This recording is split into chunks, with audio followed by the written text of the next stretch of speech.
I'm very excited about today's live update. It is January 21st, 2026, and I'm not going to waste much time because this update feels very important, very timely, given the moment that we're all in, which is the tornado of fandom around Heated Rivalry. And I, like you, are I am also enamored by Heated Rivalry and what's going on, but I feel inclined to share so much about it. So, I'm just gonna say a couple of things to begin. This might be long. I don't think I'm gonna make this TikTokable or a short reel because there's too much to say. And given that there's so much to share, I'm just gonna go with it. Honestly, I wanted to have created a nice page to show you all of these things that I wanted to talk about with Heated Rivalry, and I couldn't. I couldn't because there's just too much. So here's what I've got. I've got notes and I've got notes. And I've got a lot of other things, text messages to myself that have just been collecting little thoughts over the days. And this is actually even a continuation from last week. Last week, when I did my live weekly update, I was talking about art and politics and how important it is for us to name names and be explicit and be bold and do the political things in our art. This is cute. But I had technical difficulties. And so the whole first half of my live stream last week got cut out. And the second half was just me saying, it's like Heated Rivalry, you know? And if you want to get to know Heated Rivalry so much, and I made this connection about how that could be illuminating for how else we could relate to each other and how else we could relate to great resources that can inform political movements. So this week, why not go all in? I hope that this comes out coherent. If you're going to take notes, please do, because we might have to weave our way through all of this. But for those of you who don't know, here's a little bit about what I've been doing and why I'm so excited to talk about Heated Rivalry today. Me personally, I identify as a meta-philosophical performance artist, and I've been sharing a lot and kind of alluding to these projects that I have in the works, like developing an epistemology of intimacy, also about romancing the revolution, which Heated Rivalry is this gives a whole new level to romancing the revolution. We'll get there. We'll get there. But I also have been thinking a lot in terms of who I am and what I think I'm up to. I'll just say I had the universe realign me this week in a way that never feels good when rejection feels like realignment. You know it, but it doesn't feel good still. And I had a rejection. I wanted a part-time job and I didn't get it. And that shouldn't be such an earth-shattering moment, except for the fact that it was for me in the way that an avalanche starts to cascade and everything falls apart. But that was almost what do you mean you wanted a part-time job? Are you kidding me? You're a creative strategist. You have to put your attention onto all these other things. And so then I just really let into it. So I live my life as fully as possible, steeped in these connections around philosophy and politics and art and movement and how to educate and teach and learn with each other, how we can be who we need so that we can actually create the world that we want to live in. So as a creative strategist, my mind just exploded thinking about Heated Rivalry. I'm still doing the context right now because there's still so much that I want to go through with this. But one of the other ideas that I've been thinking about that I don't think I've explicitly referred to in my updates is how to develop elegant ecosystems of abundance. And so romancing the revolution, epistemologies of ignorance, epistemologies of intimacy to counter ignorance, elegant ecosystems of abundance, and meta-philosophical performance art, all from a creative strategic point of how to advance liberation by knowing what liberation looks and feels like, by being the sort of people who we need, by learning together. All of this is what is I'm doing right now. That's just setting the stage for why this is important to me. If you are curious about any of that, then you can get like a little bit of some history of how these themes have sort of developed over the past several months in particular by subscribing to my Substack, Want to Know, at coriwong.substack.com. And I have put some pages in the chat so that it has a little bit about like even the creative process and about how to be part of a movement, and what all of this looks like. But that's okay if you don't know that yet, because here we're talking about heated rivalry. And if you are into it, then I'm sure you know a lot about heated rivalry already. So here's the deal. I don't know if they're going to be spoilers or not, probably.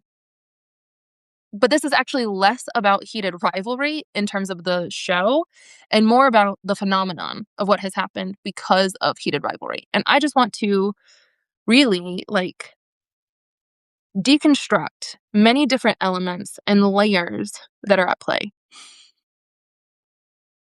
Already I'm overwhelmed. Are you overwhelmed? Already I'm overwhelmed. Okay. Let's see. I do think, I don't know, I'm trying to compensate already by like over explaining. All of this is about building power. All of this is about collective movements. I will give a note, and I want to come back to this later. If you know me, then you know I also am obsessed with Chani Nicholas, who is an astrologer and one of the most influential voices, I think, of our moment right now in terms of building power and building movements. And I want to say a little bit more about her, but there's also, like, for me, a little extra nudge to understand this particular moment in time that we're in, because this week in particular, especially, is about transformation when so many things are moving into Aquarius, and we have a lot about the collective and a lot about reclaiming our collective power. So if nothing else, I will just try to receive the influence of the planets and do my best to translate all of these messy notes into something that hopefully will be useful. Okay, there's no order for here. There's no order here other than we're just going to have to go through it. If you're watching this too and you're like, oh, I have an idea, go ahead and type it in the like chat so that we can like engage here. But let me just say, heated rivalry, I believe, has ignited so much passion in the masses that it is a really astounding cultural moment for us to pay attention to. Even if, let's just begin right now with like, if you watched the show, and I'm leaving it just to the show, if you watched the show and you felt something, what a gift that is. What a gift it is to feel something so deeply. And people have been commenting about like why heated rivalry is so beautiful is that it's like it's collectively healing us because it's a romance story, because it's showcasing this evolution of characters, and there's just like depth and complexity. Yes, all of that. We feel something. That's what art should do. It should help us connect and open something up to us.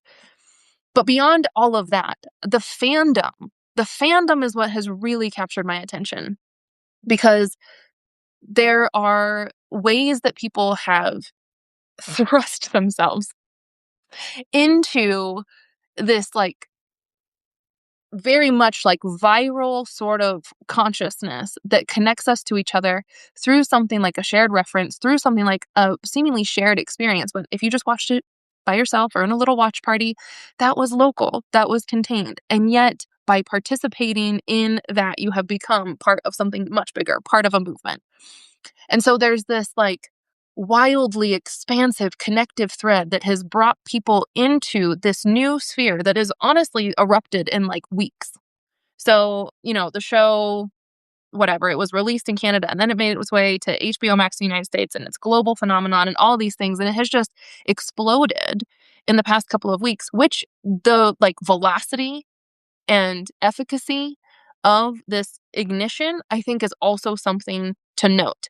Imagine if movements for political freedom, for liberation, the overall struggle for like humanity that we're engaging in right now, imagine if movements could ignite with such fervor and such passion and in such an expansive and organic way because people found themselves being part of it. This is the potential that I think Heated Rivalry has revealed to us. And I don't want to ever miss the fact that part of what makes it so significant is that it is a felt thing. People connected on the level of emotion through art, through story. And it has now revealed so much potential for us to continue leveraging our skills and leveraging our passions in a way that, like, I think could blow so much into this, like, expansive degree of possibility for us in terms of liberation and political movement. I also feel like, sometimes, there's just so many angles. We're going to try to hit all of them. This will be very chaotic. But Heated Rivalry is like, sometimes people, I think, are thinking of it as like an escape because the world is so scary right now. Because if we're paying attention, there's a lot that is frustrating. There's a lot that's violent. There's so much that is, like, literally knocking on people's doors and making people utterly vulnerable.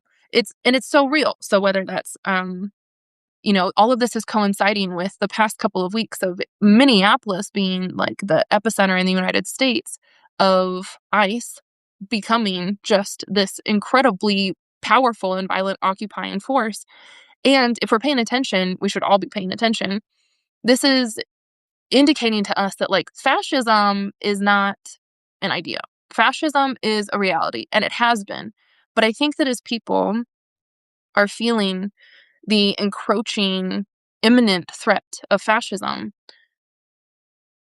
if we are not prepared and do not know how we can respond to it, then we will be, caught on our heels and will fail to really show up for one another. This might sound like a stretch, but Heated Rivalry does not just have to be this, like, beautiful escape from the horrors of our present world. Heated Rivalry, I believe, can be the portal that actually invites us in to knowing that we can be the sort of people who can actually mobilize for the movements that will save us. And just like abundance, we have what we need already. That has been demonstrated. That's what I'm so excited about. Last week in my life, I wanted to talk about abundance. I didn't quite get there. It was a funky, weird, wonky week. But one way that I've been thinking about abundance lately, just so that it doesn't become one of those, like, empty words that we throw around and say, like, we value it, but we don't really understand what it looks and feels like in our lives. I've been thinking about abundance as the experience of us having enough, and maybe even more than enough, so that we can meet all of our needs with as little cost as possible to our lives. So the cost might be time, money, energy, attention, um, spirit. But abundance is like, if we're really in an elegant ecosystem of abundance, then what that looks like from a strategic point of view is we create this system that is so smooth, so fluid, so nimble and agile, and so, like, energized that it can function in a way to provide the abundance we need with minimal cost to ourselves. What do I mean by that? Look at the brilliance of how virally all of the content, this is my experience. All of the content around Heated Rivalry has just taken over algorithms. If you're on Instagram or, pick your platform, TikTok, it's so easy to start something on Heated Rivalry and then just go down the rabbit hole. And suddenly there's just a sea of content that people have created. Everyday folks have been so enamored and so captured by this piece of culture that they are voluntarily putting their time and energy, attention and resources, and their talents into creating beautiful edits that splice together stories. They are creating content, sharing their analysis, saying, "Did you notice this?" Or, "Oh my gosh, it took me the fifth rewatch to realize that when Ilya says this, what he's saying is actually an indication of something about his personal life, of, like, this might be the first time he has family and safety." People are getting into the psychology of the characters. They are getting into the symbolism of the scenery. They are breaking down the meaning of the videography and the cinematography of it all. They're paying attention to the lyrics of the soundtracks and how that captures so many other elements. Then they're paying attention to the subtleties of what is said, and people are putting this out in terms of their own video edits. They're creating their own shirts. They're creating little bracelets. People are making many more media to amplify and echo the truth that is carrying in Heated Rivalry so much. And in so doing that, as an epistemologist, I'm talking about epistemologies of intimacy. One of the things about epistemology is really about knowledge production. And this is a way of knowledge production. We could say that, we can talk shit about going viral and that social media has just robbed us of our attention spans. And at the same time, I think that especially maybe since 2020 in particular, there, for better and for worse at times, there has been this shift of how to even use social media so that social media becomes a platform for knowledge production. Here's the thing. We know that you can't learn everything in a soundbite or on a slide or just by a carousel of, different kinds of hot takes. The algorithm, it won't advance your videos if they're over 3 minutes long or something. Like, there are certain limitations to social media because of the design of it as a platform for our attention that limit the depth at which we can know. That's why this is going to be a long video. We have to get in there. But in terms of knowledge production, I think what you have seen is that regular people can engage in a way where they contribute their thoughts, their analysis, and they make meaning of something because they're so intimately invested and connected to the characters, to the story, to the scene, to the real life, to the real people now, like Hudson Williams and Connor Story, the actors who are playing these parts. People have thrown themselves into this so that they are literally now agents of knowledge production. That is how a movement like the cultural phenomenon that is Heated Rivalry just continues expanding. I was going to say swelling, but I've already used the word thrust, and now swelling, it just feels a little too on the nose. So, but people are by their own volition and desire, and maybe even passion, contributing to this. We can see the knowledge production even operating at the way in which it gets shared and spread. For instance, the fans are just outright zealots. We are proselytizing Heated Rivalry in the way it's like missionaries spreading the religion of choice by saying, "Have you watched it? Oh my God, you need to. It's so good." Imagine if we were so comfortable talking to strangers or making inroads in our relationships with people because we are emphatic about how valuable and precious and meaningful and special and good and rich and creative something is that we are learning or that we are having revealed to us through some kind of text or media, anything.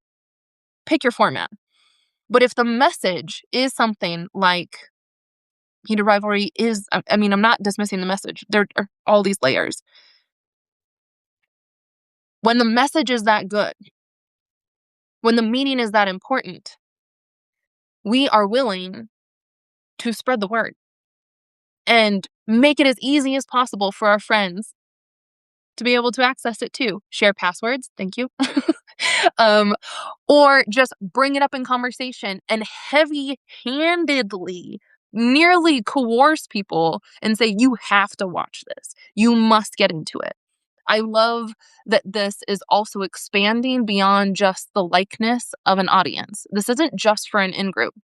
One of the things that's been so beautiful about Heated Rivalry is that people are showing videos of their straight husbands or straight brothers or just straight men in general actually going in skeptical and then seeing something that they were not anticipating and having the experience of being so moved that they're crying over this because what?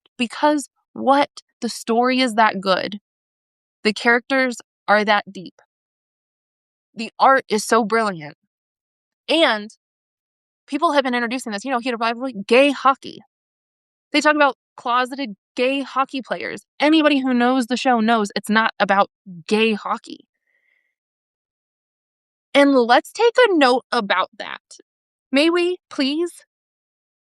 I think that one of the most incredible things about Heated Rivalry right now is that this has put, seriously, gay sex front and center, hot and steamy, for minutes long. And apparently 9 inches. God, I can't. But in like explicit, gorgeous, erotic detail, gay sex is just thrown into everybody's faces boldly, publicly, unabashedly. There's no hiding this. And that's what people are screaming from the rooftops. That's what people have overtaken the algorithm with. That's what millions of people are investing themselves into propagating and amplifying and elevating and spreading the word and making more art and like just loving each other through this thread, deepening our connections, deepening our relationships, and it's giving us something to talk about. Okay. Yes. I think Heated Rivalry is what we need right now. And there's so much to celebrate in light of its wake. And if there's one thing that I'm trying to say, it's that this goes far beyond, oh, thank goodness we finally have a show worth watching again. I want this to be understood as like almost like a blueprint for how we can actually engage in mobilizing and building power for movements, for the revolution. So again, romancing the revolution, who knew? Who knew that maybe we would get one of the most elaborate maps for how to move forward together from a gay hockey romance novel turned into a 6-part series that is peak television. I think that so many lessons to be learned here. One thing that I talk about all the time is like learning and what it takes to learn. So a lesson about revolutionary anything, building power, connecting and being part of a movement. Let's not take it for granted that something that is so incredibly powerful about Heated Rivalry is that it is 6 episodes of a show that millions of people have watched. That alone becomes this shared text. It is a reference point. Now we're all looking at the same thing. It's as if we were all reading the same book, which, by the way, another perk. Heated Rivalry is making people read books again. Great. Love that. We need to be reading.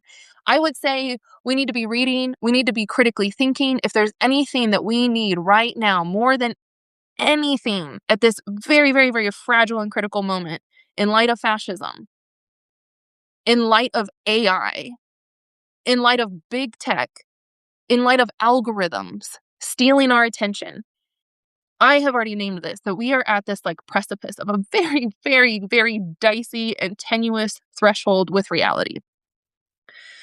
And corporate powers are dead set on manipulating the masses by keeping us dumb and docile. I maybe haven't used those words exactly, but that's what's going on here. So at this particular moment, as I said several weeks ago, we are like very much diving headfirst into an epistemic crisis that I do not know that we are prepared for. Hence why Heated Rivalry is so exciting, because it shows us that when we have the same text, or at least a shared reference point, you don't have to just talk about the text. I'm not even really talking about the text right now, but it gives us something to engage with, and how we make meaning with each other is what grows out of that reference point. That is us developing our skills in analysis, pattern recognition, making critical connections, being able to articulate some insights or takeaways, and then sharing it with one another. It is allowing us to get more proficient in how to convey and share what we learn through various different mediums and formats. And it's emboldening us to be able to share something new, like the fervor, the enthusiasm. When people say, oh my God, did you notice? Like for me, for instance, I just did this. I just rewatched episodes 5 and 6 this week. And because when you oh god, there's just so much here. I'm, like, overwhelmed. So overwhelmed. But when you go back to a text, when you read something more than once, when you actually are, like, so into it that you want to do it again, and again, maybe twice in an hour. Um, when you are so interested in something that you return to it, you revisit and review and take in. Now this is like the beauty of hermeneutics. This is the beauty of interpretation and meaning making. We have the context, we already have our familiarity, but because we understand kind of what's happening here, our perceptions, our like neural connections, our ways of making meaning are primed for more to reveal itself. So I text a friend and say, "Oh my gosh, I just realized that in episode 5, when Ilya and Sean, or sorry, and Shane are on the phone." Forgive me, please forgive me. That was blasphemous. When Ilya and Shane are on the phone, Ilya's in Russia, and Shane says, "Oh, maybe you can teach me Russian someday." And Ilya says, "Yeah, right, and you'll learn it in a week, perfect, no accent." Those of us who know that that's actually a very cute little nod to Connor's story. The actor playing Ilya, who basically learned Russian in a week and speaks it perfectly with no accent. It's just astounding. That man is talented. They all are. I'm gonna get there. I'm gonna get to the actors. I'm gonna get to more soon.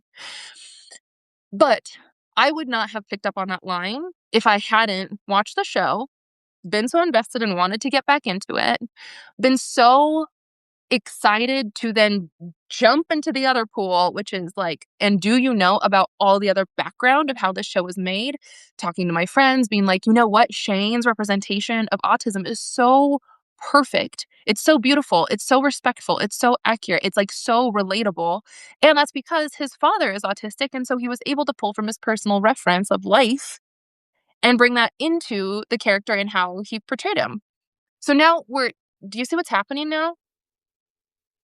Now we're blending the actual text of the show, the art itself, with the people who made it possible and the truth that informs the art. And when we take in the truth, meaning the people, their real lives, their experiences, their real personalities, their real relationships, that is only layering on the meaning that we can make. And suddenly now this becomes much more complex. We're not just talking about scenes and storylines and character development through plots. Now we're actually pulling in this other element that feels much more human, very personal, and very real. Like we're all in super parasocial relationships right now with Connor and Hudson. And I am a big fan of parasocial relationships. I haven't talked about it at length here, but I think that in terms of epistemologies of intimacy, in terms of learning and being able to connect through relationships, one of the other things that I say all the time is truth is a relationship. So this is like all connected. Epistemologies of intimacy, romancing the revolution, metaphilosophical performance art, elegant ecosystems of abundance. Truth is a relationship. Learning how to be who we need. And all of this through deep feelings of art, creativity to build power for collective movements, just if you were getting lost. But when we bring in the actual personal stories of these people now too, we have new sensibilities to make more meaning. We have more context, like real life, real world, real people context to now discern and see other details about the show. And I've seen things like, oh, the paintings are significant of book covers, or like the things that get said subtly or in the background, or something to go with like their clothes, whatever it is. Did you see the thing about the logos? That was funny. It's like a gay reference, obviously.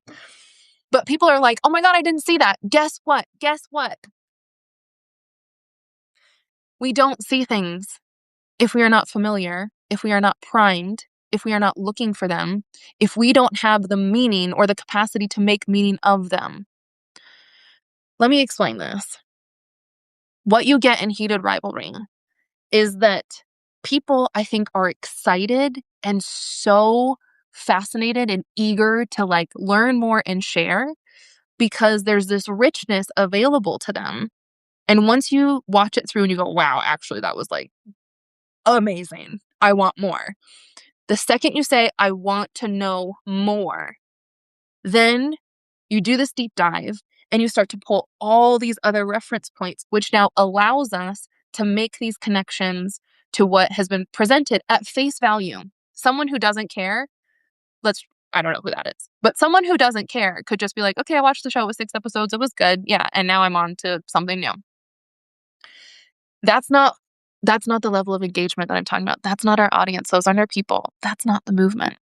The movement is that we have to understand that what we are doing right now is actually practicing skills for analysis, critical thinking, meaning making, and making connections when we are attuned to all the references that are available to us. And part of that means being primed by context, background information, sort of the functioning information that is what informed all of this. Okay, here we go. One of the most powerful concepts that I learned when I was like in graduate school was this notion of the hermeneutic horizon. It's a very simple concept. You already know what it means. You've experienced it yourself. Uh, Before I forget, if you want a like 101 intro on this, you can also find it on YouTube because back in the day, like 2012, I did a YouTube video called like Ugly or Sparkly Uggs in the Hermeneutic Horizon or something. And I was trying to talk about how we can see ethics and ethical choices all around us once we understand what ethics is.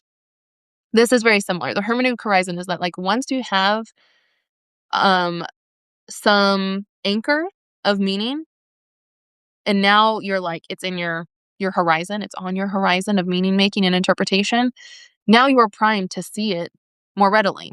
It's kind of like if the sparkly Uggs in that video was that like I went to Penn State for grad school and at the time Uggs were all the rage. You remember everybody wears like long puffy jacket, leggings, Uggs. It was like a look, a vibe. Well, that was like every woman on the Penn State campus in 2011. But there was this one day when I was like, oh my God, that person has sparkly Uggs. I didn't even know they made sparkly Uggs, like sequin covered sparkly Uggs. And then, silly me, of course they made sparkly Uggs because as soon as I saw that one pair and recognized it and realized it, registered it, then I started seeing them everywhere. And I was like, oh, what is this? It wasn't that suddenly I manifested sparkly Uggs. It was that it was always there, but I was not looking for it because I hadn't made the reference point available for me to make meaning, see the connections. How does this connect to heated rivalry? How does it connect to the movement? Keep going with me. Stay here with me. In heated rivalry, once we read something, once we watch something, once we get more information and start seeking it out, then our like minds become alive where we start to get excited about the things that we didn't know before. We see the little Easter eggs in the scenes. We see the parallels. We are able to make it more meaningful. And that is, I don't care what you say, an exciting feeling. There is something about us as humans that appreciates that level of depth and layering and complexity. I know it because everything that I do and love is meta. I think that people naturally are inclined to love when they realize that something else is already happening at another layer because once you realize it, it like tickles your brains in a very exciting way. That's why I call it like meta moment making. And I think it's the best way for us to teach. I think it's the best way for us to learn. And to me, it is the moment when we realize we are learning is when you can see the connection that was always there that you actually were not privy to or just not even like available to see yet. I think that this functions in a very similar way to literally anything that is already available for how we could be addressing political movements differently. This is not a leap. Stay with me.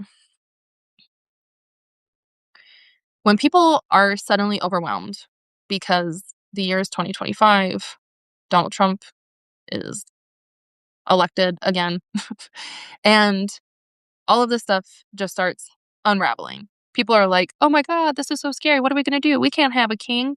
Then they start having these rallies and these protests. And I'm not going to say the protests are not important. If anything, protests are good because it's visibility to show that you're not alone. And hey, that's what Heated Rivalry has done too. It's like, you love gay sex, guess what? You're not alone. So do a lot of other people. Scream it from the rooftops. Everybody who's a hated bigot, be damned. Hater bigot. I'm not saying we hate bigots though. The thing about revolution is that, guess what? The blueprint's already there too. People have already been telling us what to do. The ways that we could show up are not needing to be manifest like someone ignorantly would think, I just manifested sparkly Uggs. Oh my God. And now they're everywhere. No, it's already been there. The fact is whether or not we are paying attention and we have the same enthusiasm, the same reference, the same commitment to actually be making those connections and then tell people about them. We need to build a culture that says all of this is possible with as much passion, with as much liveliness, because the material is already there. Last week, when I made this reference to Heated Rivalry, I was like, oh, you love Heated Rivalry, but do you love that person in your life enough to get to know them again, to revisit them, to listen to their stories again? Or do you love Audre Lorde enough to revisit Audre Lorde? When we go back and reread the wisdom of people who have been telling us what to do, it's already there. Maybe you didn't have the password to HBO Max. Maybe you don't know that if you actually read The Uses of the Erotic by Audre Lorde, Heated Rivalry will make so much sense to you. We're going to get into it. But then if you read Audre Lorde and you say, oh yeah, wasn't she the one who said something about the master's tools? Listen, you do not have an appreciation for Audre Lorde in the way that someone who's just like, isn't that about gay hockey, does not have an appreciation for Heated Rivalry. And if you know, you know. Because Audre Lorde, I'm just using this as an example because we're going to get into the uses of the erotic soon. But if you know, you know, because Audre Lorde is someone who told us, who gave us everything. And just like the fact that Rachel Reed wrote a book, Jacob Tierney made a show, Connor Story, Hudson Williams, brilliant actors, plus everybody else. And then the fandom took over. This is a collective effort. It wouldn't be just taking off the way that it is if it wasn't for all of these different parts being laid. But I'm going to tell you that Audre Lorde wrote beautiful things. And the only thing that is preventing us from doing the same thing for things like the uses of the erotic is that maybe you didn't get the essay. Maybe no one passed this on to you with such passion and said, you have to read the uses of the erotic. Oh my God. And let me tell you about it. Maybe people weren't showing you and pointing out these details. Like, did you see that? Oh my God, it's brilliant. It's so brilliant. I didn't even notice it at first. Okay. Does that make sense? I hope that makes sense. Audre Lorde is just someone, but like, I don't know. I just read this book. It was recommended by someone, The Faggots and Their Friends Between Revolutions. This is an old ass book. This is from like the 70s. Things are not new. It's always around us. I listen to music and go, oh my God, thank you to the artist who wrote this. This message is exactly what I need. Ugh, I find meaning and connection in all of this. I watched documentaries. I don't know. There's just, if we're paying attention, we are the ones who are responsible to create the context for us to make the meaning and make those connections. And then we, if we want to be part of this movement, all we have to do is be as overzealous, outrageous fanatics who are completely out of our minds with enthusiasm and say, let me show you. And in fact, I'm going to do it in the cutest, most creative way with stop motion clay animation videos. I don't care. Use your talent, use your gift. Whatever it is that you do, this is how people have been able to share the essence of Heated Rivalry and the beauty of it by taking it up, making it their own, making meaning, and being so incredibly invested in sharing it with other people to expand it. And in the expansion, it's not just to grow. It's not for the sake of getting bigger.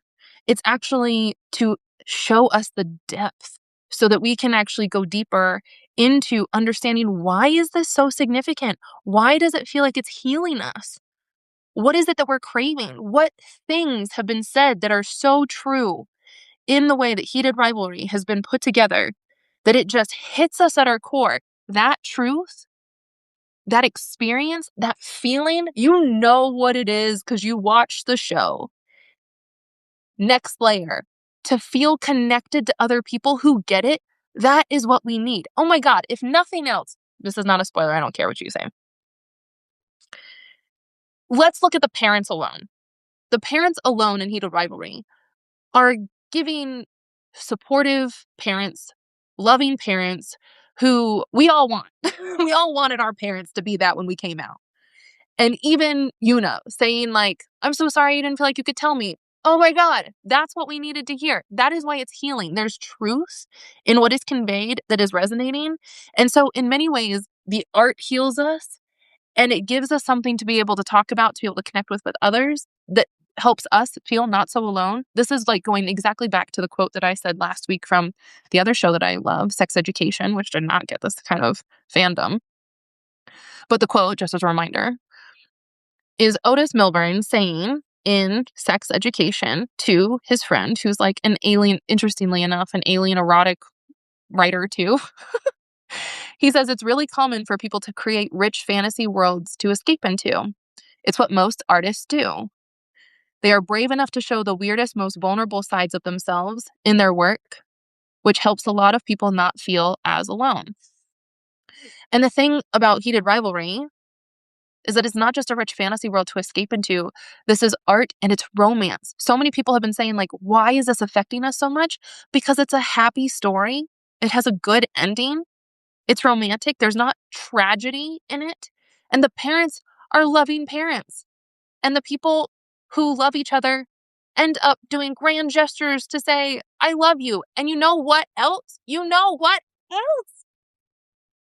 We knew this was going to happen. Heated Rivalry, when you have no longer closeted gay hockey players, but instead out gay hockey players in our real, actual life in the world. Finally, a hockey player came out as gay. And of course, women did it first because it actually turns out that there's a lesbian hockey playing couple that are going to be rivals against each other in the Olympics this year. It's real art, truth, experience, reality. What are we doing? Okay. Let me reel this in a little bit. Right now, I don't know if you're following, but there's a lot going on. I want to talk about something very specific when it comes to the art itself. Let it not be taken for granted that Rachel Reed, at some point, I didn't know who Rachel Reed was before any of this.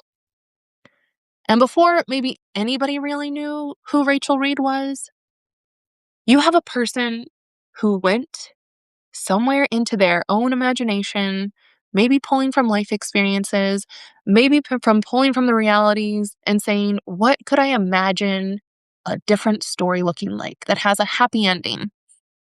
Last week, when I talked about fiction, I referenced the things they carried as the book about like a fiction novel that is capturing truth and experience that actually blurs the line between what is real and what is true based on the experience of the thing that happened. But Rachel Reed went and wrote books. Do you know how long it takes to write books? It takes a very long time to write books. Any kind of concerted artistic effort requires an artist to be so focused and so disciplined that anybody would say, why would you do that? You should go get a real job.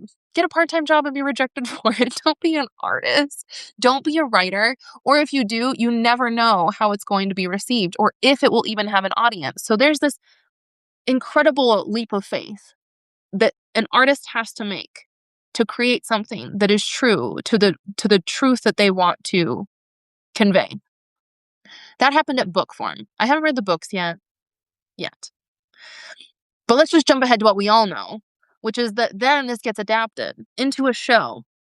And the show itself is impeccable television. I think that people are willing to say that episode 5 is one of the most perfect episodes of television imaginable. I think we can all be okay with that. I'm not saying it's the only one, but when we are looking for peak television experiences, you have something less than an hour that is just, incredible. So we have excellence in writing with the commitment of an author who believes in the story enough to write it, has the diligence and the discipline to produce it. Years later, still no one really knows about it. Then it gets picked up. We have the Canadian government investing in like media and telling stories. Thank goodness that it funded this project, because here's another lesson about movement building. Some of the things that we need the most are not going to be funded by corporations. Now, HBO Max did pick it up. That's important. I think there's something important to learn there too. I am uncomfortable with how quickly this could slide into capitalist consumerism and celebrity culture. That's for us to figure out and for us to be attending to. But there is something to say that something as radical as steamy hot gay sex in every episode is so mainstream that even though it was initially funded by the Canadian government, it has now blasted through into the mainstream so that anybody who would say that story doesn't have an audience, that story is too marginalized to tell, that is a population of people, a community of people that is being made vulnerable and targeted by the current state of affairs. This is the case for immigrants. This is the case for Black and brown people. This is the case for gay and trans people. This is the case for people with disabilities, poor people, everybody. This is the marginalized group. And when they said, like with Wakanda was an example, we don't have enough of an audience for Black stories, it's not going to sell. We know that's not true. This is gay sex. Eunice says, fuck him right up the butt. And that is like just toppled over any of the naysayers who said that these things cannot be mainstream. That is something for movement building to pay attention to. I know that there's a reason to be surreptitious and secret. There is a reason to be moving quietly when it comes to people's protection and safety, when we're actually talking about political movements. But there's something else here that I am really astounded by, which is that there is this bold public truth-telling that says these are stories and real people's lives reflect exactly this. And what we love is that we do not believe in the world we want to create, that people who love each other and care for each other need to do so in the shadows. This can be an outward display of who you are. And now we're blurring that line between the art and reality. What the fandom has revealed is that there's actually so many people in the world who are willing to embrace this. This is maybe why it's healing too, because it's not just we wanted parents like Kip's dad, or we wanted to have a conversation like Shane has with Yuna. Instead, there's something healing which is very real, which is that the people, you and me included, we are making up this entire swath of a population that is basically gathering together, really locking arms in all of our creative talent and using every platform we have to amplify to say in our own way, I am with this. I totally vibe with it. Gay sex all the way. That's me, baby. You and me and everybody, go forth. Fucking right up the butt. And like, there's a reason why that's important, because now, are you kidding me? Again, taking over the algorithms to just have so many people be on board. Can you imagine being someone who's closeted and then seeing how many people are just wholeheartedly embracing these characters, the story, and cheering for them? To cheer for this kind of life and these kinds of stories is what we need. We need to know more than anything, more than ever, that we are people who support the love and the thriving and the success of people who are marginalized. We have to show ourselves, be public, be visible, be loud as fuck, that we support the people who are being targeted without any hesitation, no qualms in our voice. You do not let your voice shake at all. Could you imagine if we were all so bold as to show up for the people in our neighborhoods, if we were so bold to show up for our colleagues, because, it's a romance story, heated rivalry. But there are plenty of other stories that are based on very real experiences of hardship and challenges that people face every single day. And if there's another thing we can gain from all of this, it's that we now should be developing our framework, our context, our background knowledge enough to be able to see these things happening in our real lives, make the connection, do the analysis, make the meaning, and show up differently. Show up in a way that's like, oh my God, I saw that. I noticed that. And now I am going to communicate this because this needs to be named. And maybe not just named, but like we can do something about it. I hope that like parallel is really coming through. But yeah, okay. How can we see each other? I would still want to talk about making good art. Go back. Rachel Reed wrote a book. Jim Tierney made a show. Connor Story and Hudson Williams. May we please? I know you want to. Just adore the fact that these are actors who do such an amazing job. They were basically unknown too, which is beautiful. I love when talent is like everywhere. We don't even have to see it because none of this has to be validated by the awards committees. All of the manufacturing of certain kinds of culture, like celebrity culture, all of the ways that people focus in on people, celebrities, just because of their celebrity status is worthless. We do not need that. But I think that when people see Connor and Hudson sort of overnight become world famous, and then we see them on their press tours and we see the way they talk to each other and we see that their actual relationship seems to be pretty genuine. There wasn't enough time for them to be built up into these like celebrities. We have parasocial relationships with them because of the people that they are. And one of the elements that we see once we see them as like who they are in their press tours, yeah, media training, yeah, sure.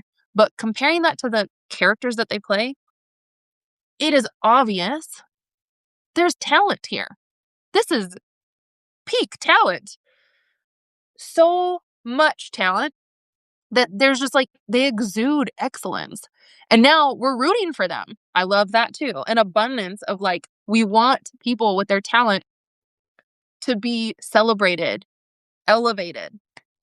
And so all of that, I'm going to say, gets packaged in this show for us that becomes basically peak television. And just imagine the writing, the directing, the way that certain things are shot, the acting, just the nuances and the details.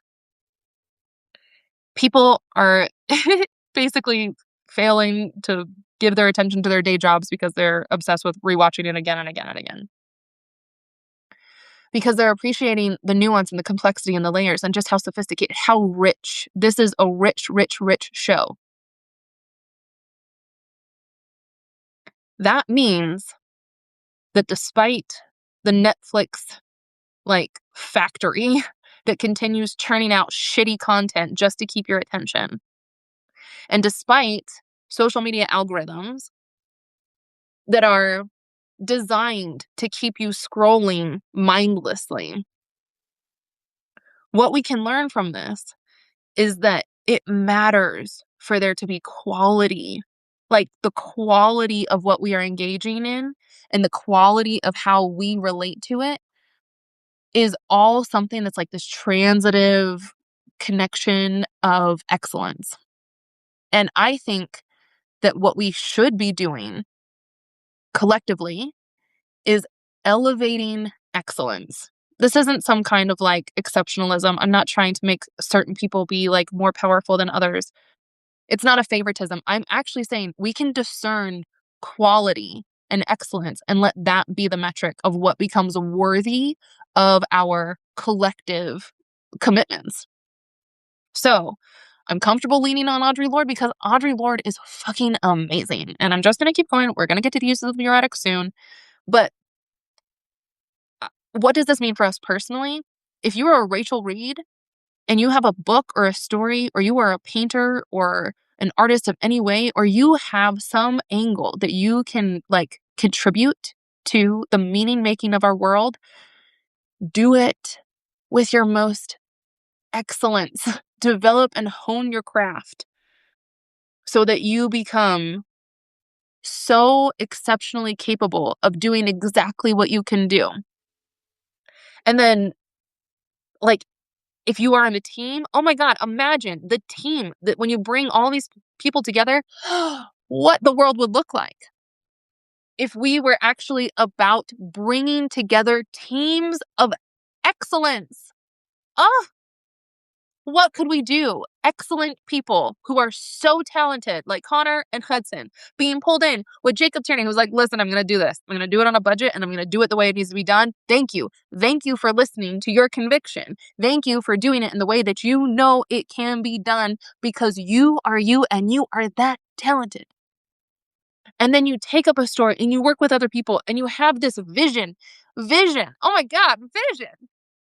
We start with a vision and no one else outside of this little bubble of the creators, of the creatives, those with the imagination, those with the vision, those who have the romance available to them to say, this is the story we are going to tell. This is the reality that we are investing and pouring our hearts and blood and soul and tears into. The vision to make that happen with a team of excellent people who are so talented.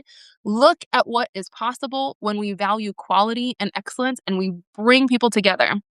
Throughout all of this, there's this theme of like collaboration, cooperation, creative something, not competition, not trying to just like race to the bottom to do the shittiest thing for the least amount of money in the least amount of time, to compromise all of this aspect of what we create because there's urgency, because there's demand, because there's norms, whatever it is. Like, it's our responsibility, if we are going to be people of quality, for us to find our own guiding directives and pursue that with conviction because we know that that is what we have to do.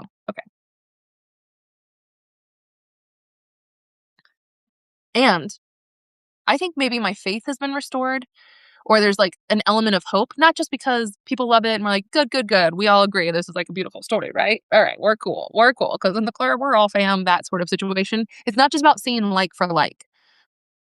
I think that there's an element for me of hope in this that has affirmed that people actually want nuance. People crave quality. The audiences respond to excellence.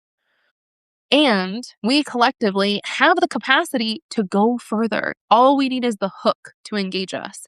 So make your beautiful art. Make your incredible stories.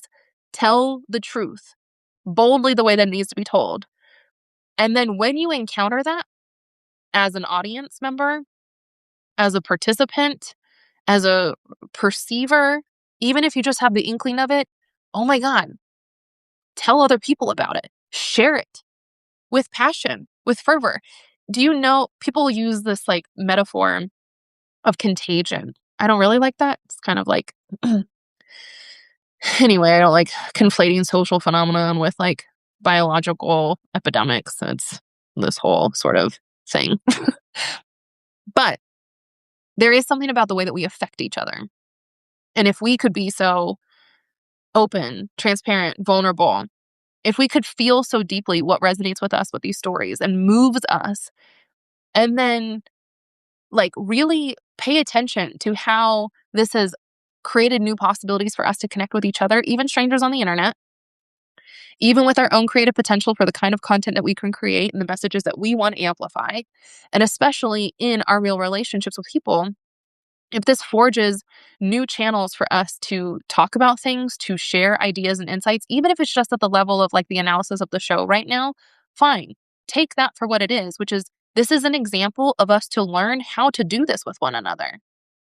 This is actually like making these little pathways for us that we could utilize for other purposes with other content, other messages, and other meaning making that could share just as rapidly. There's this okay, there's a couple of things I wanna keep going here. One of the, concepts that has really grounded me that I think is incredibly important is I think about rhizomes, and probably a more common way to talk about rhizomatic structures is the mycelial networks, because everybody loves shrooms. So, mycelial networks have become popular when people are thinking about mushrooms, even like magic mushrooms. But it's a way for us to understand like what nature shows us, which is that there are certain ways that networks form and allow for a kind of ubiquity and effectiveness in spreading messages or signals to each other. I like to think about it as rhizomes just because that was the way that I was like introduced to it. In fact, what's the guy's name? Terry Pratt. Is that an author? Um, I think about it in terms of rhizomes. All right, so rhizomes, let's get to this. Rhizomatic structures are those like roots of plants that propagate or spread underground through their root systems instead of doing like an oak tree, which I've talked about before, which is above ground, then makes seeds. And those seeds are what become the like reproduction mechanism. Rhizomatic structures reproduce underground in a non-vertical kind of way, but in this more horizontal spread.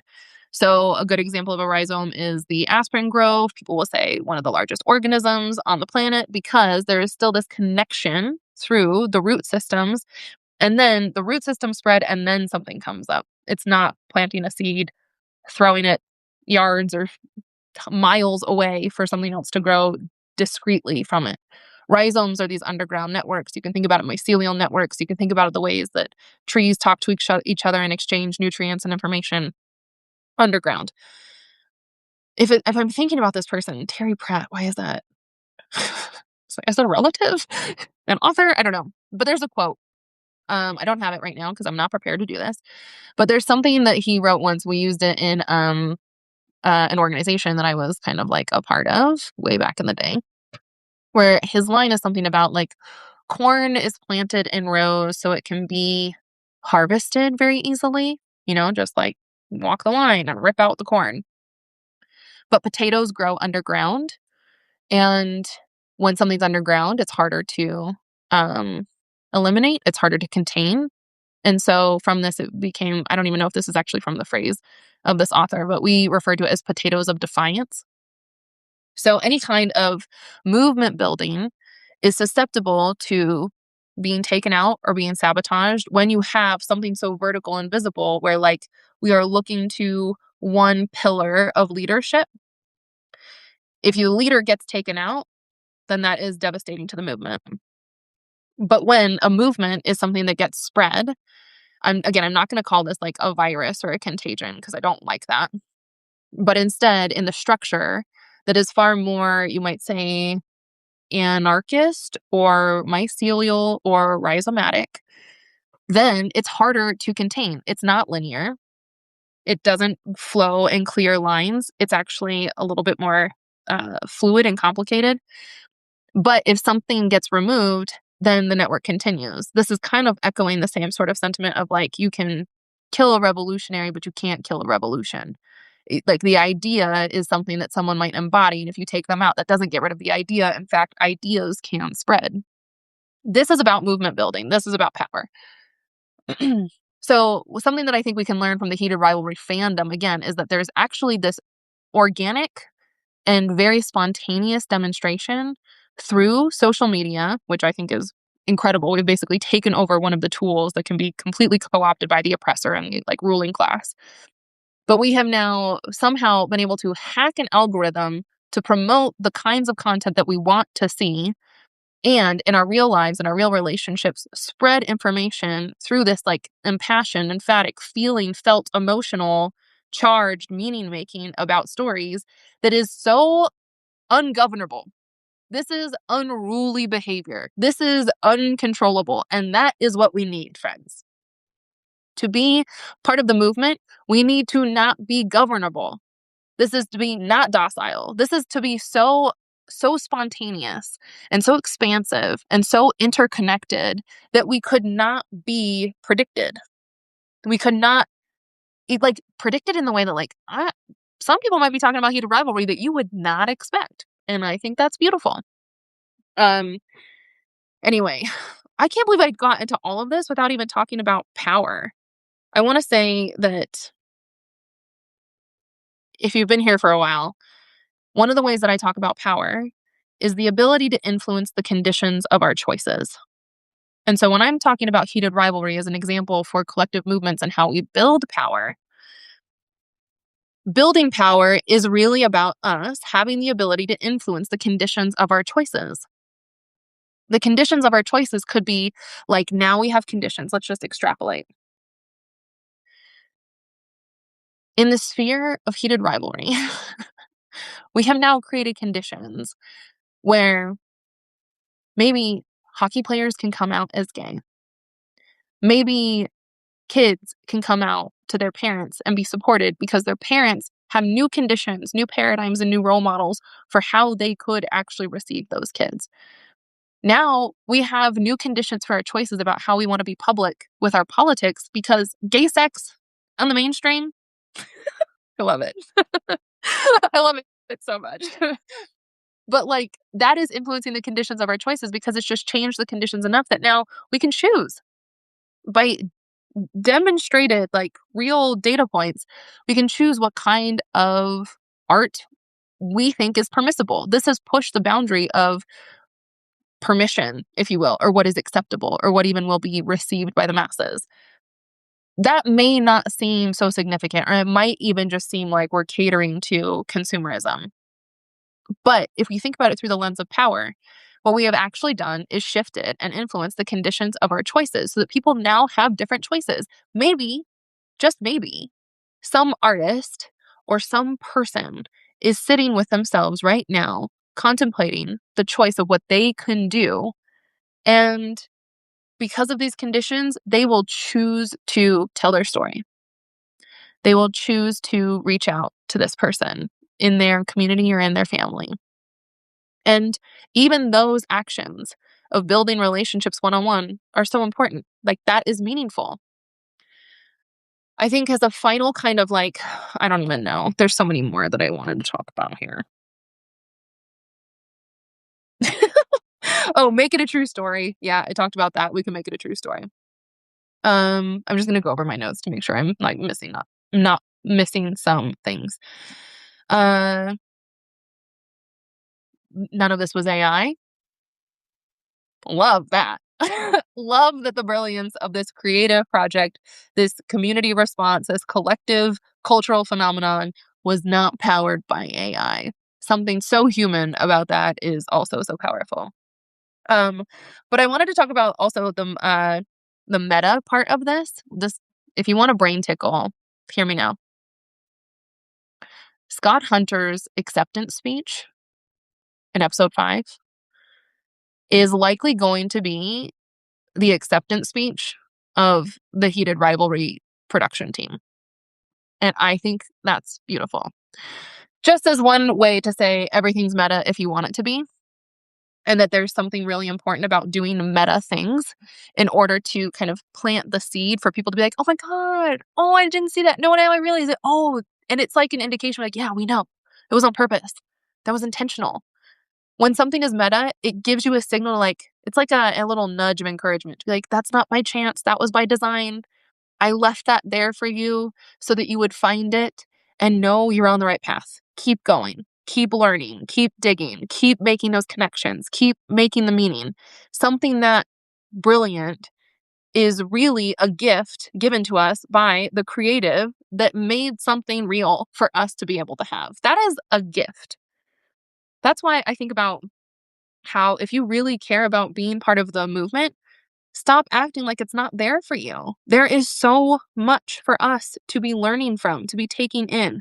I talk a lot about Edre Lorde. I talk a lot about James Baldwin. I'm watching documentaries of other kind of political leaders. I'm reading books. I'm listening to music. I'm having these conversations. You too could just oversaturate your life in just the way that heated rivalry has completely taken over your entire consciousness.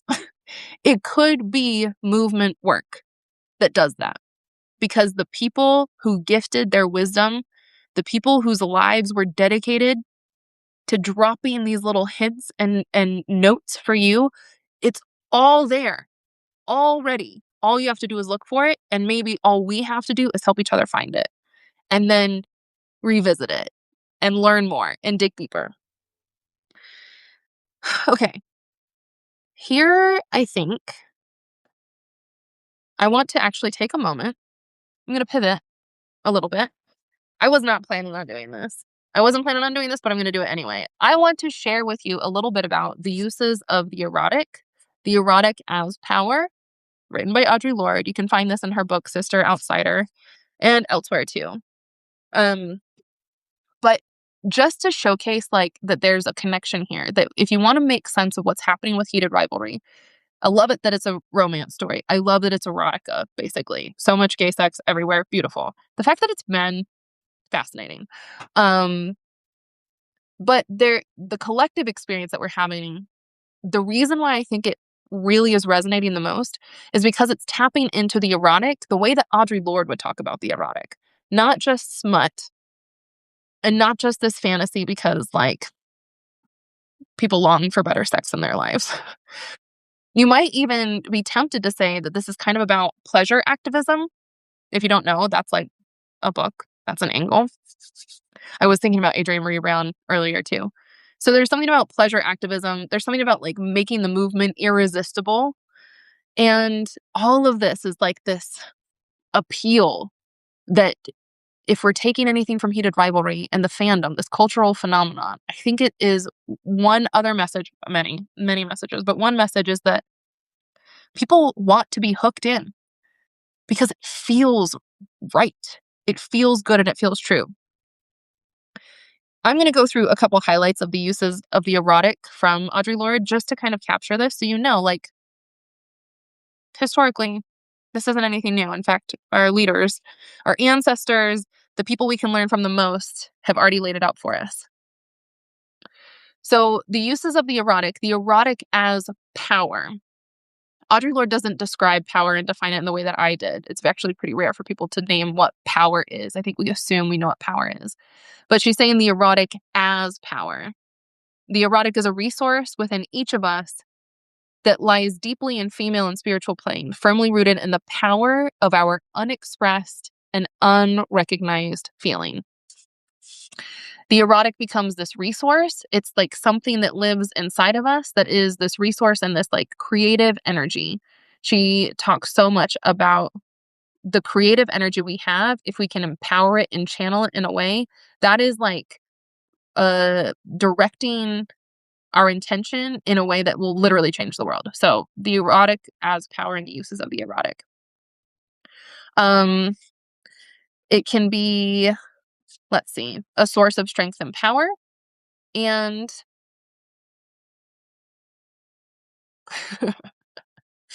let's see, this is one of my favorites. The erotic is a measure between the beginnings of our sense of self and the chaos of our strongest feelings. I love this because it's talking about excellence. It's an internal sense of satisfaction to which once we have experienced it, we know we can aspire. For having experienced the fullness of this depth of feeling and recognizing its power, in honor and self-respect, we can require no less of ourselves. If I could give a message, scream it from the rooftops to the Heated Rivalry fandom and say, why does this feel so powerful to you?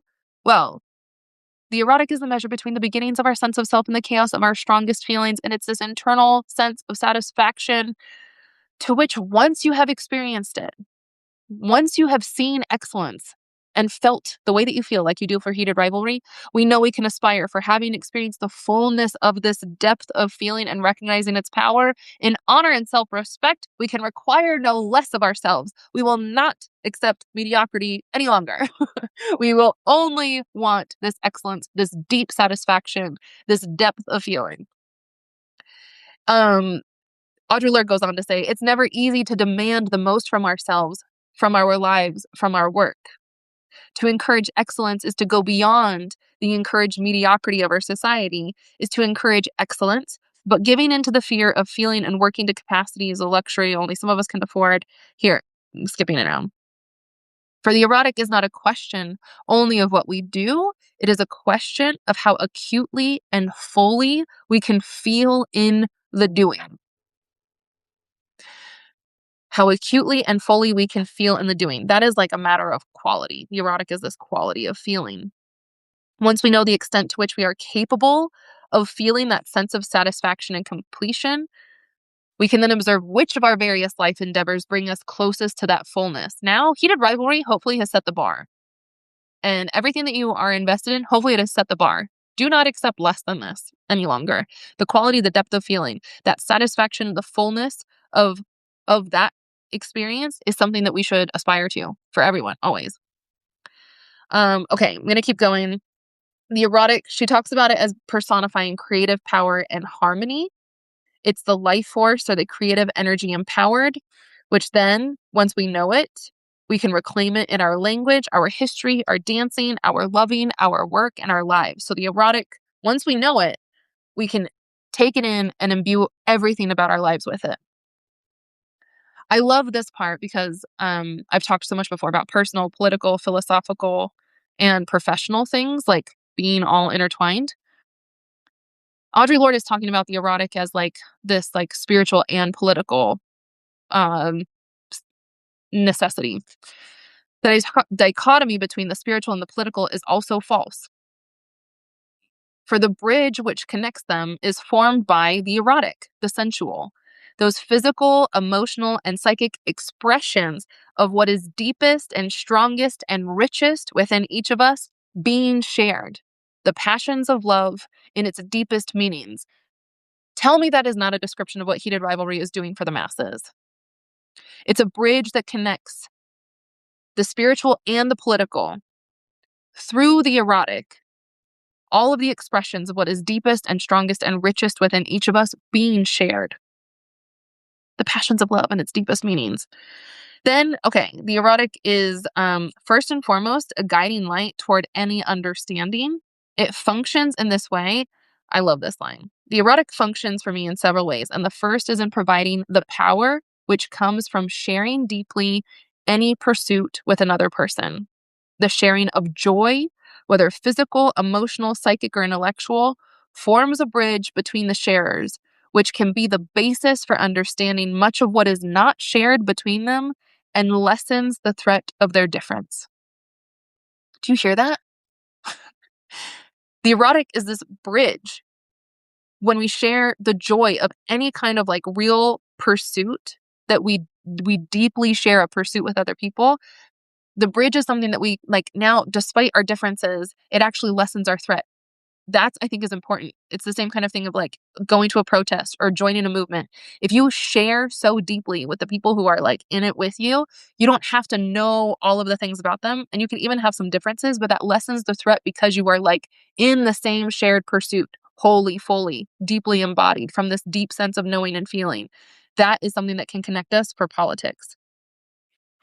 Everybody talks about heated rivalry as being a place of like joy, and that's what's capturing for us. I agree.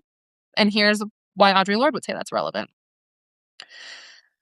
The erotic connection functions as the open and fearless underlining of my capacity for joy in the way my body stretches to music and opens into response, on and on and on.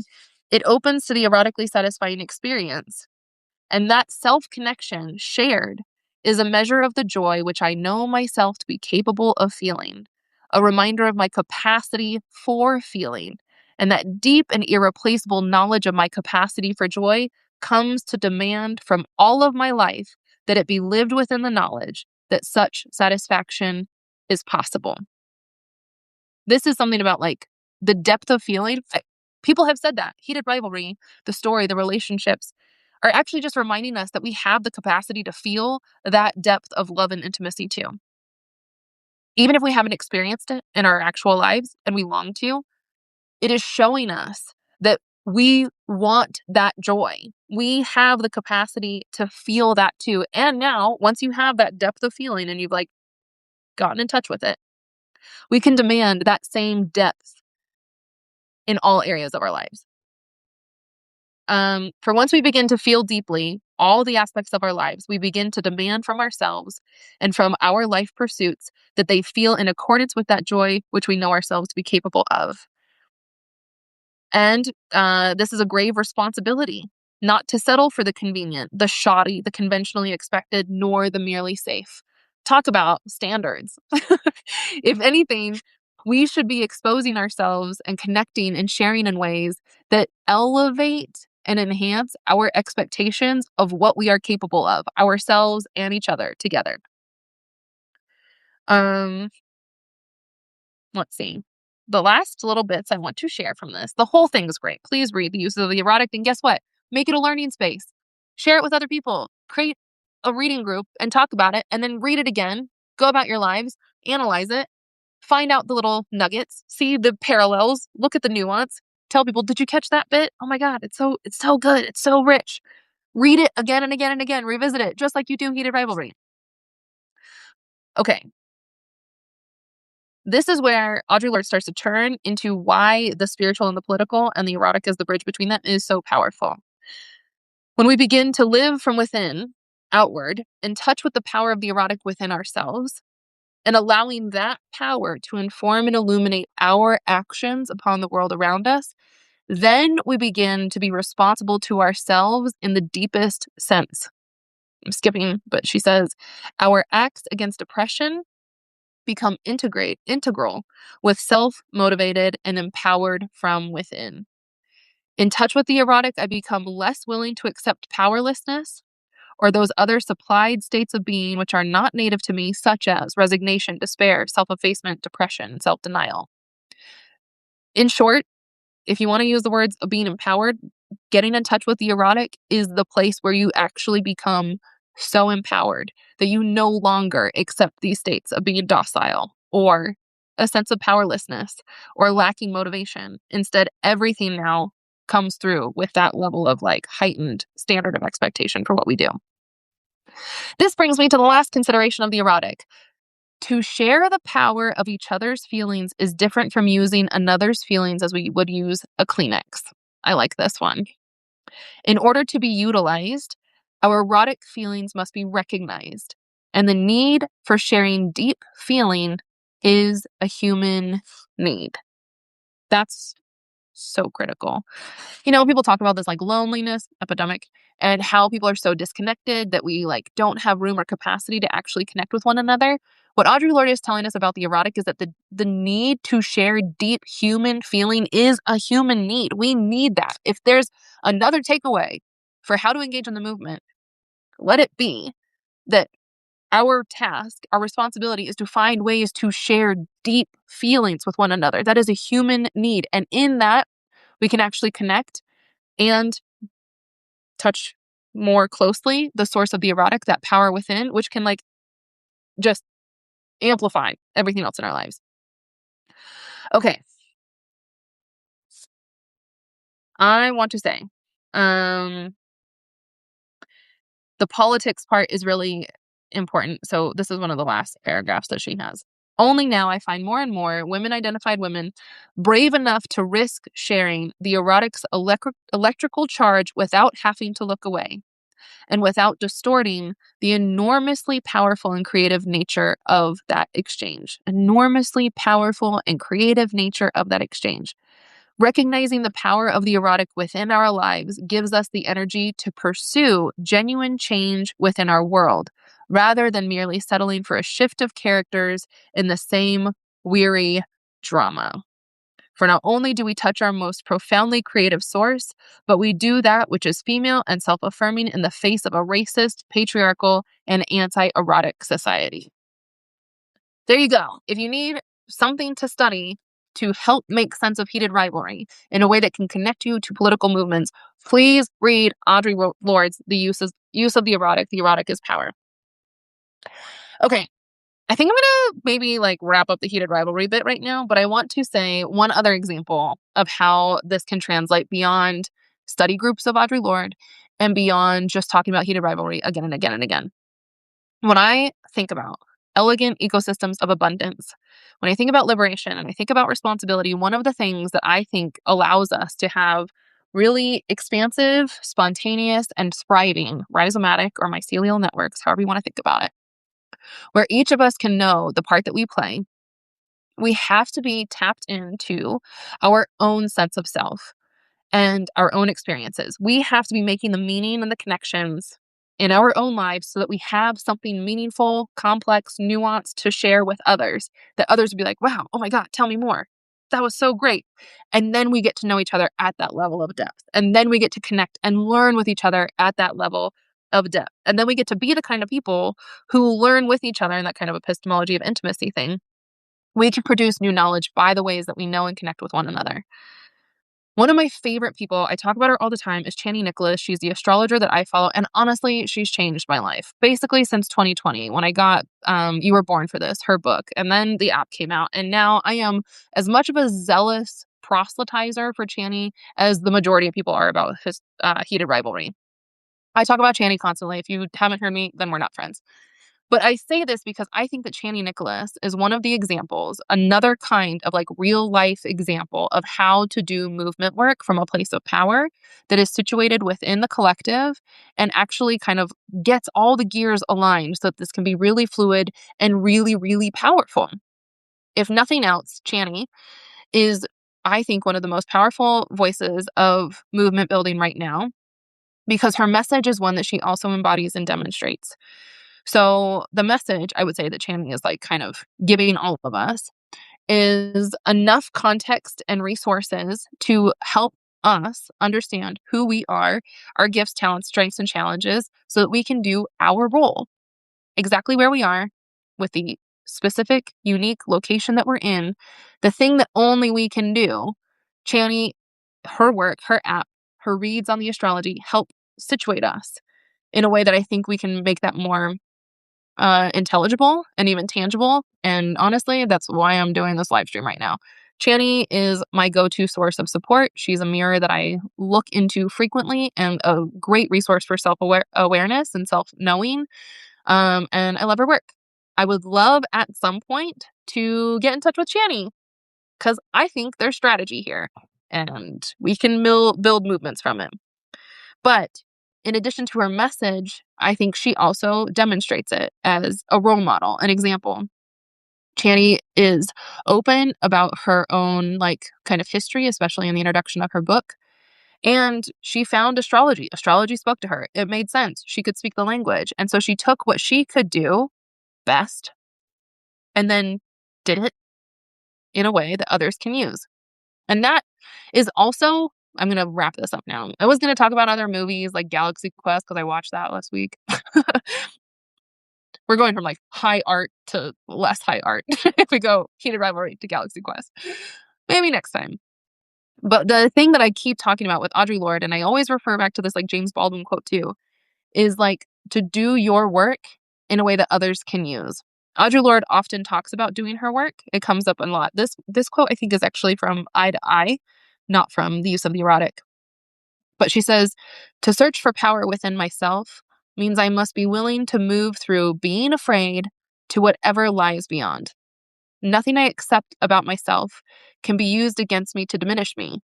I am who I am, doing what I came to do, acting upon you like a drug or a chisel to remind you of your meanness as I discover you in myself. And I feel like that's a really great way for Chani, like a way to capture what I think Chani is doing, what she's role modeling, what she's encouraging all of us to do, and why I think it's so powerful and influential for movement building. Like to find ourselves and do the things that we are called to do by knowing who we are. That's her notion of radical self-acceptance. But Audre Lorde talks about as like doing your work. Then that Baldwin quote that I talk about a lot, I've mentioned it before. I'll just read this shortly, or in summary of how he says it. Power without some sense of oneself is assuming another kind of instability. I also accept this, that danger is not up to me to tell anybody how to run. I can only speak as what I am. I'm a kind of poet. And if I'm a kind of poet, then I'm responsible for my own point of view to the people who produced me and the people who will come after me. so that when the Holocaust comes, and it will come eventually, and sooner or later, if I do my work as I should do it, when I'm needed, I'll be there. How does all this relate? Well, now that we're all deeply invested in heated rivalry and in the actors and the people and the real life stories who like help us make more meaning of why the characters and the story itself is so important. And we express our gratitude and deep appreciation for the talent, the excellence of the creative power of teams of writers, directors, artists, actors, and then connect ourselves with the collective, which is the audience of fans and the people who have taken it upon themselves to like really share why this feels so good. If we can take our energy and our skills that we are developing and sharing with one another, from critical thinking and analysis to meaning making, drawing connections, and then boldly and publicly putting that out there for others to see, if we can take all of those skills and understand that this is a good practice for us, we can employ everything that we have learned by just being excited and moved by heated rivalry. We could do that in the movement based on the truth that is also conveyed in the moments that we're living in the commitments that we have to each other, in the real life people whose stories also matter. And we can be so invested and connected to each other by tapping into the deep, real feelings that we have about all of this, about the world, about our experiences, about how we are separated from one another, the bridges we want to make to one another. And we can have the vision for a different kind of story, that we make a true story based on the ways that we move and relate to one another. I think that it's a scary time. I know I talk about the epistemic crisis and the fact that like technology, surveillance, ops, AI, all the coercion, manipulation, fascism, we have a lot of things against us right now. But there is something so powerful that I'm really holding on to right now, which is that the truth of our passion and our human experience is something that really can connect us. And I am heartened to see that so many people are actually showing themselves to be among the people who that resonates with. If we could actually mobilize in the numbers with the kind of trust and solidarity that comes with people just being fans over, you know, some icon or some moment, uh, there's this inherent sort of like trust and solidarity, a sense of belonging and community, to know that you are part of something bigger than you. When I talk about movements, I like to say, remember, you are part of a movement. The thing that you do matters. Just because you are a part of it, you identify with it, you contribute to it, you bring what you have to it, that makes you part of a movement. That is the kind of belonging. That is the kind of commitment. That's the kind of community that we could actually foster with each other through all the connections that don't have to be geared toward telling us what to do, but are actually inspired and compelled by our own organic passion and contributions, the talents that we have to offer ourselves are things that we could give. And if we study and if we listen and if we learn how to share what we learn with one another, we could really mobilize and ignite so much deep learning, because the resources, the knowledge, the truth, everything that we have for revolution is already available to us. That is actually abundance too. We already have information. We already have the blueprint. There are strategies, there's history. And if we were to look, if we were to learn the history, we could see the signals. We could see the symbology. We could actually understand that like these are our people too. And then we can listen to them. We can trust them. We could learn at a much faster rate of how we could show up for one another if we sort of shift our hermeneutic horizons to say, oh my gosh, there's so much available here. And thank goodness I'm not alone. And I know who my people are. And we are going to find each other. And I am going to put it out there, bold, proud, loud, so that my people can find me and people will know that I'm part of this too. And it will probably scare the fascist shitless, because I have no idea the pearl clutching that must be going on in some corners of the world. But this is my last thing I'm going to say. In terms of strategy, I have alluded on these live updates before that there's some risk of putting truth front and center. because we know that the strategies can be co-opted, that there are informants or people will infiltrate certain kind of movement spaces to gain intel and then undermine and sabotage the strategies. Yes, that's possible. And one thing I'm taking from Heated Rivalry is that maybe if we are that forward with our truth, I believe in the truth of justice. I believe in the truth of liberation. I believe in the truth of power belonging to the people. And I believe that this is all inevitable. I believe it so much that it is so compelling that anybody who actually does not align themselves with that is painfully misguided. Maybe they won't acknowledge it. Maybe that's too difficult for them to see in themselves. But I believe in the truth so much that if people were exposed to it, either they'll reject it and then there's nothing we could do about that anyway, or they would encounter it and it might do something for them. Who knows? Maybe it'll shift something for them. I'm not all about moral conversions. Anybody who knows me knows I'm not here to educate and solicit some kind of moral conversion for someone who does not want to be part of movements that are life affirming for the masses, for people, for the planet, for freedom, for justice. If you're not on board with that, that's a you problem. But for the people who might be curious enough and actually unaware of the fact that what they're actually missing is just a sense of meaning and connection and belonging to something greater than themselves that is available, that does exist robustly, with so much passion and so much power and so much human energy that anybody can join that. You, your neighbor, even the people who are lost right now. If they want to find it, it's there. We maybe could have the strategy of putting it out there.